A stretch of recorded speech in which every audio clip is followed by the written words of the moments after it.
네, 박근혜 대통령은 중앙아시아 순방을 마친 뒤 문창극 국무총리 후보자에 대한 임명 동의안 제가 여부를 검토하기로 했습니다. 이 문창극 카드를 강행하려던 당초 분위기와는 다른 이상 기류가 나타나는 것 아니냐는 분석이 힘을 얻고 있습니다. 네, 박근혜 대통령이 어떤 선택을 할지 박정하 전 청와대 대변인 그리고 최창렬 용인대 교수 두 분과 함께 얘기 나눠보도록 하겠습니다. 안녕하세요. 안녕하세요. 청와대가 오늘 설명을 내놨습니다. 박근혜 대통령이 중앙아시아 순방에 외교 현안에 집중해야 하기 때문에 임명 동의안 제가를 얻지 못했다. 그 부분에 이야기를 했는데 정말 대통령이 시간이 없어서 그런 건지 아니면 대통령 의중에 변화가 생긴 건지 궁금한데 어떻게 보십니까? 먼저 말씀해 주시죠. 글쎄요, 제가 그 대통령 일정을 잘 모르기 때문에 뭐 시차 얘기도 나오고 그렇긴 합니다만 만약에 제가 하려면 할 수 있지 않았겠어요? 전자결제라는 게 전자서명이 뭐 잠깐이면 이루어지는 거고 또 출국하시기 전에 이미 이러한 상황은 충분히 인지가 된 상태였잖아요. 아마 지금 여권 내부에서도 어제 서청원 의원 발언도 있고 김무성 의원의 얘기도 있었습니다만 기류에 좀 변화가 감지가 되고 전반적인 이런 상황 속에서 청와대가 상당히 숙고를 하는 이렇게 봐야 되겠죠. 그게 뭐 시간이 없어서라고는 좀 보지 않아요. 네, 박정하 전 대변인께서는 아무래도 이제 순방 경험이 있으실 테니까요. 더 상황이 좀 이해가 되실 텐데 어떤 의미로 봐야 될까요? 교수님 말씀 주신 것처럼 사실은 이거 클릭 한번 하면 되는 거거든요. 그거를 시간이 없어서 그다음에 뭐 다른 그 뉴스에 매몰될까봐 뭐 못한다는 건 제가 볼 때는 조금 다른 설명인 것 같고요. 제가 볼 때는 그 어젯밤 이후부터 해서 청와대 내부에 기류가 좀 변화가 있었고 이에 따라서 대통령도 다시 숙고에 들어가신 게 아닌가 이렇게 판단이 됩니다. 기류 변화가 있었다면은 사실상 문창극 후보자에 대해서 사퇴를 청와대가 압박하는 거 아니냐 이렇게도 해석이 가능한 겁니까? 지금 여권 전체가 너무 부담이 큰 것 같아요. 지금 이제 당 지도부는 아직 공식 입장이 일단 청문회까지 가자는 건데 형식 논리는 그게 맞죠. 헌법적 절차라는 게 있는 거니까. 국회에다가 임명동의 요구를 하고 인사청문 요청서를 제출하면은 거기 절차에 따라 하는 게 맞는데 지금 이제 그렇게 아주 형식 논리만 따지기에는 너무 이 부분에 대해서 여론도 대단히 안 좋고 물론 이것이 여론 재판을 하는 건 저는 맞지 않다고 보긴 합니다. 또 충분히 얘기를 들어보면 또 일리가 있는 말씀이긴 한데 지금 대통령에게도 정치적인 부담이 너무 많이 크고 이러다 보니까 이런 부분들이 지금 대통령이 좀 부재 중이니까 뭔가 서청원 의원이 지금 얘기를 했단 말이죠. 사실상의 사퇴를 촉구한 거잖아요. 뭐 그건 이견이 없는 건데 그래서 뭔가 대통령이 부재 중에 대통령의 부담을 덜어주고 정책 부담을 덜고 나름대로 이 정리하는 게 맞다라고 해서 좀 기류가 변하는 것 같은데 문제는 그겁니다. 대통령이 지명을 처리하는 게 만만치가 않을 거예요. 그래서 나름대로는 저는 이렇게 생각해요. 지금 뭐 문창 후보의 여러 가지 얘기들, 또 칼럼 내용 이런 것들 가지고 이제 논란이 많이 되고 있는데 이 정도 되면요 여권이 너무 많이 부담이 되는 거 아니겠어요? 이건 여론 재판, 뭐 마녀 사냥식이다 이런 말에 동의하기가 어려워요. 그렇다면 부담을 덜어주는 게 좀 맞다고 봐요.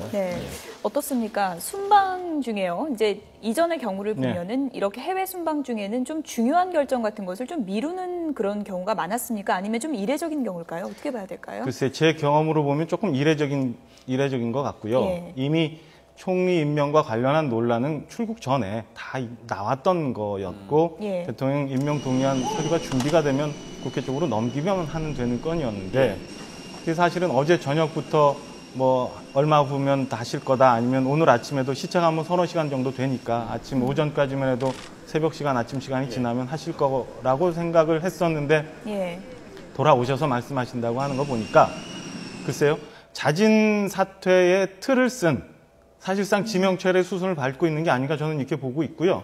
이런 면에서 그 절차적 정당성을 확보하기 위해서 저는 우선은 청문회에 가서 그 총리 후보 지명자가 본인의 변을 얘기하고 국민들에게 좀 더 많은 이해를 구하고 난 다음에 판단을 얻어야 된다고 생각을 했었는데 그마저는 좀 못 갈 것 같은 느낌이 들어서 조금 아쉽고 참담하기도 하고 자 여기서 총리 지명자가 또다시 낙마를 한다라고 하면 과연 이 내각 공백 상태가 어디까지 갈지 또 있잖아요. 지금 뭐 교육장관 후보자, 뭐 안행부 장관 후보자, 뭐 교육성 뭐 등등 여러 가지 문제가 많이 나오는데 지난주에 있었던 그러니까 내각 개편, 개각과 청와대 수석진 개편 이게 다 원점에서 다 없어지고 대통령 돌아오시고 나면 다시 과거 제로 베이스에서 또 다시 시작을 해야 되는 상황인지라 저는 조금 시간이 너무 아쉽고 우리가 갈 길이 먼데 너무 많은 시간을 허비하고 있는 거 아니냐 이런 생각을 글쎄 그 뭐 일리가 있는 말씀인데 일리가 있는 지적이신데 이게 만약에 어떻게 여건이 로드맵을 생각하고 있는지 모르겠어요.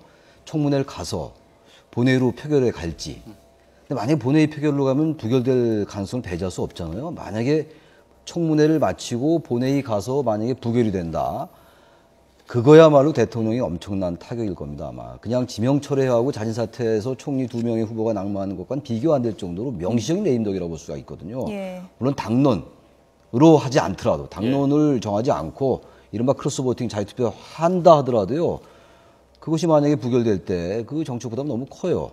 그렇지 않으면 청문회까지 가고 야당이 인사청문서 보고서 채택하는데 반대를 해서 그럼 야당의 그런 그 보고서 채택을 안 하는 것을 받아줘서 수술 갈 건지 아니면 자진사퇴 유도해서 사퇴할지 아직 잘 모르겠는데 이런 여러 가지 그 수순들 중에 모든 것들은 어쨌든 이 사퇴 쪽 그리고 총리를 하기 어려운 쪽으로 좀 맞춰지는 것 같아요 지금 전반적인. 그게 하나의 여론입니다. 예. 여론을 가지고 우리가 정책 결정하는 건 뭐 썩 대단히 위험 부담이 크고 썩 바람직한 면도 있습니다만 지금의 여러 가지 상황을 볼 때 여권의 길도 그렇게 흘러가고 있는 것 같고요. 단정 짓기 어렵다 하더라도 그래서 예. 저는 이쯤 돼서는 여러 가지 정치적 판단을 해야 되는 것이 아니냐. 이것이 사회과학적으로 학술 논문을 발표하거나 학술대로 하는 거라면요. 충분히 더 극단적인 얘기도 우리가 논리적으로 논박하고 공박할 수 있는 겁니다만 이건 지금 논문을 쓰거나 학술하는 게 아니잖아요. 네. 정치라는 거기 때문에 너무 지금 우리 박 대변인이 잘 말씀해 주셨는데 전 대변인께서 지금 만약에 총리 2명 남아도 개각도 지금 아직도 확정도 안 됐기 때문에 예. 그렇다 하더라도 국민들의 이런 인식이 있을 때 총리가 설령된다 하더라도 뭐 세월호 이후에 소통 화합 이런 거 가능하겠어요? 예. 이런 거 좀 크게 좀 생각해 봐야 될 것 같아요. 예. 박 대통령이 쉽게 결정을 내리지 못하는 게 말씀하신 것처럼 여론의 흐름 때문인데요. 예. 박 대통령의 지지율이 문창극 총리 후보자 지명 이후에 많이 떨어졌습니다. 저희들이 그렇죠. 그래픽을 예. 준비했는데 한번 보시죠. 네. 리얼미터가 조사한 여론조사 결과입니다. 17일 박근혜 대통령의 국정수행 지지율이 42.7%로 문창극 총리 후보자의 교회 강연 내용이 보도되기 직전인 11일 51.1%에서 불과 6일 만에 10%포인트 가까이 빠졌습니다. 그만큼 여론이 좋지 않다는 얘기인데요. 청와대 부담이 클 수밖에 없을 것 같습니다. 세월호 때보다 더 여론이 나쁜 게 아니냐 이런 말까지 나올 정도인데 왜 이렇게 여론이 급격하게 빠지는 걸로 보시는지요? 뭐니 해도 인사 문제 아니겠어요? 지금 제가 있었던 그 이명박 정부처럼 무슨 쇠고기 파동 같은 결정적인 게 있었던 건 아니고 전 세월호라는 참사가 하나 있고 난 다음에 그 후에 수습 과정을 어떻게 밟아 나가느냐 뭐 이런 문제였는데 수습이 좀 매끄럽게 안 가고 있었고 그 다음에 그 정부 출범 초기에 한 50여일간 뭐 내각이 출범하지도 못했고 가을에 감사원장도 한 뭐 100여일 이상 공백 기간이 있었고 이런 인사에 대해서 국민들이 점점 실망해 가고 있고 그 다음에 이번에 그 문창욱 후보가 오늘 밤 뭐 내일 어떻게 결정을 하실지 모르겠습니다만 사실은 어떤 한 분을 모시고 본인이 총리해야겠다고 나선 건 아니잖아요. 어떤 한 분을 모시고 나서 다 모두가 이제 몰라 나는 모르겠다고 이제 손을 놓은 건데 이런 건에 대해서 국민들이 좀 판단을 하시고 있는 것 아닌가. 특히나 뭐 지역별로는 안 나왔습니다만 그 여론 향배가 빨리 움직이는 서울 같은 경우는 어떤 조사에는 30%대까지 떨어졌다고 하죠. 뭐 심각하게 봐야 될 상황인 것 같습니다. 대통령 지지율이 50% 밑으로 떨어진 거는 참 사실상 처음이라고 합니다. 이 정도 심각하다는 이야기인데요. 어떻게 보십니까? 이게 대통령이 어떤 그 개혁을 해나가고 어떤 권력을 정책을 아웃풋이라고 하죠. 산출이라고 그러죠. 예. 그것을 하려면 기본적으로 지지율이 바탕이 돼야 돼요. 경제에서만 수입 지출이 있는 게 아니라 이 정치에서도 권력의 수입과 지출이 있어요.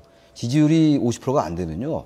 지금 얘기되고 있는 이른바 국가개조, 무슨 뭐 관피와 개혁, 뭐 전반적인 어떤 그 분위기의 쇄신, 인적 쇄신 이게 거의 불가능한 겁니다. 그래서 이 부분을 단지 너무 형식놀이에 치우쳐가지고요. 사람을 내정을 했고 청문회에서 얘기를 들어봐야 된다. 100% 맞는 말씀이에요. 저도 뭐 거기에 일정 부분 동의를 하는데 이렇게 권력의 수입이 자꾸 떨어지는데 이 부분을 그렇게 마냥 지금 뭐 언제까지 가겠어요. 물론 조만간에 어떤 뭐 양당 간에 해결이 나겠죠만은 이런 부분들은 문 후보도 스스로 여러 가지 생각을 해야 될 것 같고 뭐니 여권에 너무 많은 부담을 주는 것 같아요. 정치적 부담. 당위적인 걸 떠나서 그렇다는 겁니다. 아쉬운 대목은 뭐냐면 교수님 말씀 주신 것처럼 여권이 매우 부담스럽죠. 그래서 당권 주자들도 여러 얘기들을 하는데 자, 안대희 총리 후보 지명자가 낙마를 하고 난 다음에 또다시 그 숙고를 해서 어떤 후보를 내놨는데 이 후보가 위험하다고 해서 과연 그러면 청와대 수석진들, 청와대 참모진들은 그 다음에 저희가 흔히 정부 여당이라고 표현하잖아요. 그리고 당정청이라고 하고. 여당은 과연 그동안 무엇을 했는지 우리 한번 먼저 반성해 봐야 되는 거 아닌가 싶어요. 저희가 세월호 터졌을 때 한국에 살고 있는 성인으로서 다 모두 다 반성해야 된다고 하는 것처럼 당정청, 정부 여당에 있는 사람들은 과연 문창욱 후보의 얘기가, 저는 뭐 문 후보를 두둔하고자 하는 건 아닌데 사실은 아쉬운 거는 그 과거 컬럼이나 발언 이후에 사안이 터지고 난 다음에 본인의 대처에 대해서도 조금 아쉬운 점이 많습니다만, 그런 과정에서 과연 청와대 참모진, 여당 이 사람들은 그 여론에 대해서 다시 뭐 새로운 소재를 주거나 아니면 여론을 바꿔보고자, 아니면 옳게 국민께 전달해보고자 대통령의 뜻이 원래 이런 거였다라고 설명해 보려고 노력하고 난 다음에 지금 잘못됐다고 얘기를 한 건지, 아니면 그냥 여론이 이렇게 휩쓸려 간다고 거기에 시류에 편승하려 하는 건지, 그런 점은 저희가 한번 봐야 되지 않을까. 지금 뭐 여당 내에서도 입장이 정리가 안 되는 것 같으니까요. 당권 주자들도 지금 말씀하신 것처럼 이제 엇갈린 내용들이 이제 나오고 있는데, 저희가 좀 서청원 의원과 김무성 의원의 이제 발언을 좀 정리를 먼저 좀 해보겠습니다. 네, 김무성 의원의 발언, 서청원 의원의 발언부터 좀 볼까요? 네, 서청원 의원은 이제 과거에도 임명 동의안 때문에 당이 굉장한 어려움을 겪은 만큼 이를 사전에 차단하는 게 정치를 오래 한 사람의 도리다. 그러니까 사실상 이제 용퇴를 촉구했다고 이제 해석을 해볼 수가 있고요. 김무성 의원의 이제 의견을 보면, 백성은 물이고 정권은 돛담배다. 민심에 잘 따라야 하지만 본인이 나서서 해명을 하고 가부를 결정해야 한다. 그러니까 좀 뉘앙스가 좀 다르다고 해석해 볼 수 있을 것 같은데 어떻게 봐야 될까요? 글쎄요. 저 지금 서청원 의원 어제 얘기를 했었잖아요. 그래서 어떤 성찰이 필요하다. 국민이 어떻게 판단하는지 잘 봐야 된다. 이런 얘기, 사실 사퇴해라 이런 얘기거든요. 지금 김무성 의원은 조금 이제 더 한 발 나간 것 같아요. 어제는 조금 달랐어요. 서청원 의원하고. 해명을 했으나 아직 미흡하니까 더 본인이 보다 적극적으로 해명해라 이런 얘기였어. 김무성 의원 얘기는. 오늘 조금 더 한 발 나가서 거의 사퇴 쪽으로 가닥이 잡혀가는 건데 이런 것들은요, 여당 내부의 기류의 변화거든요. 전 모르겠어요. 아까 잠깐 모두에 말씀드렸다시피 서청원 의원이 청와대와의 교감이 있어서 이런 얘기를 했는지, 그야말로 대통령 부담을 덜어주기 위해서 했는지, 아니면 스스로가 일부러 그런 분위기를 만들어서 대통령은 그냥 암묵적으로 동의하면서 이 사태 수습하려는지 잘 모르겠는데, 문제는 그겁니다. 아까 박 대변인께서 뭐 좋은 지적을 해주셨는데, 제가 여당을 평소에 많이 비판해 왔는데 이번엔 여당을 비판하기보다는요, 이건 문 후보 좀 비판해야 될 것 같아요. 왜 그러냐면 여당이 이번에 대단히 한계에 봉착한 게, 대통령이 지명을 하고 두 번째 후보였잖아요. 여당 입장에서 볼 때 지도부의 공식 입장은 일단 청문회 가자라는 거였단 말이죠. 그래서 여당이 방안을 내놨어요. 만약에 본회의 청문회 가고 본회의 가더라도 교차 투표 시키겠다라고 했던 것이고, 여당이 평소에 당청 관계에서 아까 당정청 좋은 말씀 해주셨는데, 당정청이 하나의 여권의 일각을 형성하고 있는 하나의 정치 세력들이란 말이죠.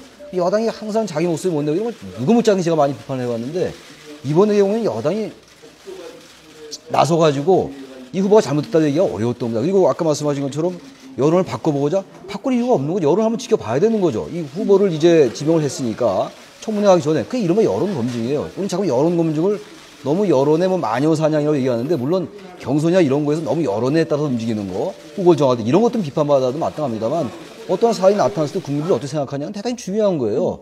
여론이 바로 민주주의의 가장 바로미터고 이제 하나의 시험되기 때문에 그렇거든요. 그래서 이번엔 제가 여당을 비판하기보다는 여당의 입장은 그럴 수밖에 없었다는 것이, 단지 좀 더 빨리 여론의 향을 빨리 파악을 해서 서청원 의원 같은 어제 그런 얘기가 당 지도부에서도 공식적으로 나왔으면 하는 그런 바람이 차라리 있어요. 그러나 현재 당 지도부로서는 더 이상 말하기는 어려울 거예요. 청문회 가자라는 얘기 이외에 뭘 하겠어요.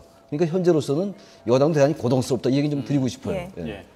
서청원 의원이 왜 먼저 이야기를 했냐 놓고도 일부에서 이런 해석도 있더라고요. 전당대회를 앞두고 서 의원이 총대를 맸다. 친박계가 총대를 매서 당의 곤혹스러운 사정을 총대를 메고 이야기를 한 뒤에 대통령이 돌아와서 만약에 철회를 한다면 친박계에 힘을 더 실어주는 게 아니냐, 뭐 이런 해석까지 나오고 있거든요. 내부 사정이 좀 복잡한 것 같기도 하고, 어떻게 보시는지요? 글쎄요. 아까도 잠깐 말씀드린 것처럼 나라가 나가는데 지금 내각이 마비 상태에 있는데, 전당대회 앞두고 뭐 친박인이 어떻게 됐고 뭐 그걸 위해서 뭘 한다는 거, 글쎄 저는 당의 중진 의원이 해야 될 일인가 조금 의아스럽습니다. 의아스럽고 약간은 또 서운하기도 하고.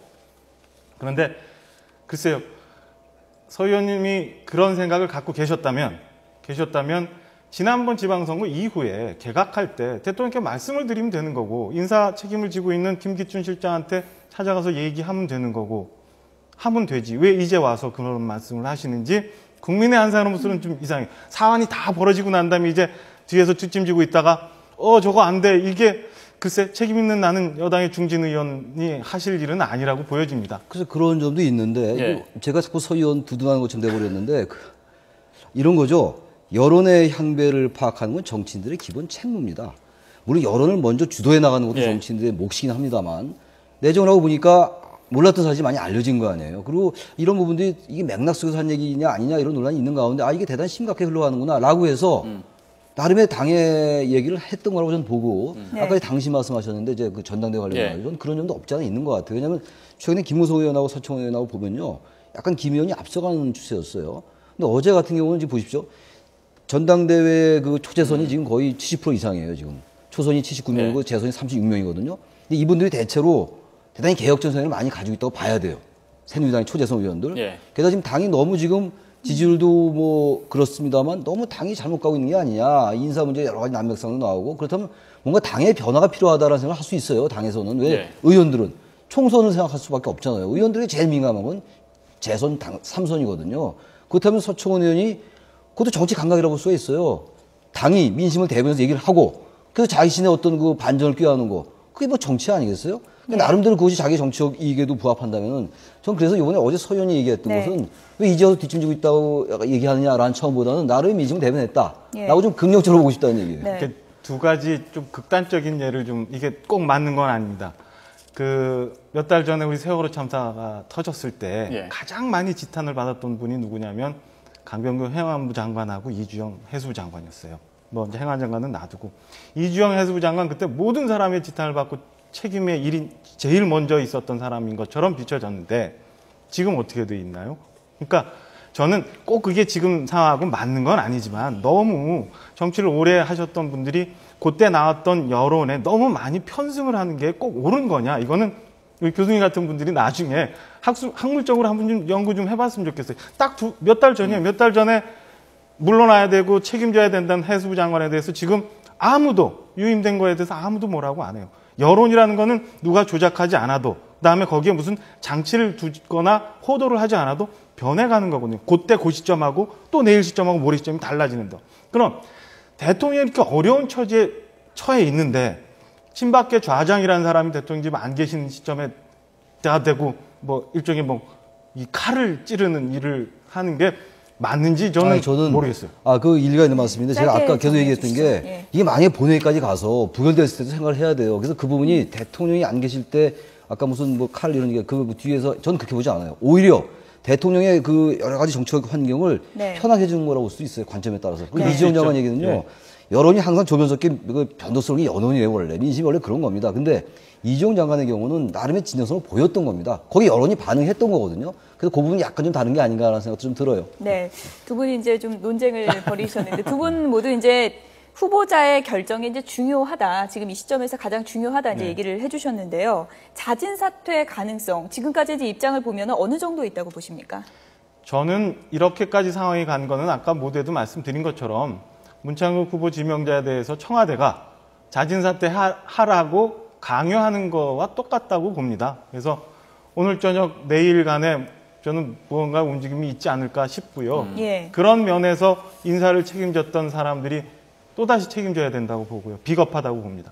지금까지 태도 변화가 조금 그래픽으로 좀 정리가 돼 있는데요. 사과 무슨 사과냐. 유감 표명했다가 또 고소하겠다 그러다가 죄송하다 그러다가 또 야당에서 물어봐라 해가지고 계속 이제 저 물음표에 뭐가 들어간다고 보십니까? 어찌됐든 간에 지금 우리 박 대표님 말씀하신 것처럼 여권은 대체로 방향은 정한 것 같아요. 곤란하다. 그게 청문회에서 낙마하든 본회의 가서 낙마하든 자진사퇴를 하든 어렵다. 총리가 되더라도 거의 불가능에 아깝다. 총리직을. 왜냐하면 총리라는 게 대단히 상징적인 의미도 있는 거 아니에요. 화합하고 소통한다고 그러지 않았습니까? 이제 그런 기류가 반영된 거라고 보고 이쯤에서는 뭐 당위적인 얘기입니다만 이쯤에서는 본인의 판단이 있어야 되는데 그건 모르죠. 본인이 어떤 판단할지. 저는 어쨌든 사퇴 쪽으로 가닥이 잡지 않을까 생각을 하는데 모르겠습니다. 야권 입장에서는 청문회를 열어서 장을 벌리는 게 더 유리하지 않겠냐는 뭐 그런 분석도 있지 않습니까? 야권은 태도는 어떻게 보십니까? 야권은 뭐 청문회 가자, 뭐 아주 뭐 독한 말로 뭐 혼내주겠다, 뭐 이런 식의 표현도 하시는 것 같은데요. 야당 입장에서는 이 사안이 오래 가면 갈수록 좋겠죠. 그 730 재보선도 앞두고 여당, 그다음에 정부가 혼란스러워지면 더더욱 좋겠죠. 그러니까 빨리 끝나서 새로운 인물을 찾으려고 헤매도 좋고 예. 이 건을 갖고 길게 가도 좋고 저는 지금 야당 입장에서는 꽃놀이패 내가 무슨 대안은 제시하지 못하면서 자꾸 저쪽에서 잘못하는 거 가지고 이제 꽃놀이패 하고 있는 것 같다고 생각을 합니다. 야당이라고 하면 여당 정부가 혼란하길 바라겠어요. 야당 여당이 물론 7.3원 재보선 앞두고 정치적 손익계산이야 하겠죠. 뭐 그것이 정치 아니겠어요? 정치적 유불이 따지겠습니다만 야당의 공식 입장은 일단 사퇴하라라는 것 같아요. 그러나 속내는 아마 지금 말씀하신 것처럼 그런 부분은 많이 읽혀져요. 사실 청문회 열면은 여러 가지로 뭐 많은 것도 나오지 않겠어요. 이번에 뭐 여러 가지 식민지 지배 분단 이런 역사 인식 이런 거 말고 많이 나올 거예요. 또 그렇다면 야당으로서는 정치적으로 따지고 볼 때 청문회 열어도 그게 나쁘지 않다는 건데 바로 그렇기 때문에 판단 빨리 하는 게 맞지 않냐. 문창극 후보자 뭐 오늘이나 내일 어떤 결정을 내릴 수도 있을 것 같은데 좀 더 지켜봐야 될 것 같습니다. 박정하 전 청와대 대변인 최창렬 교수였습니다. 두 분 고맙습니다. 고맙습니다.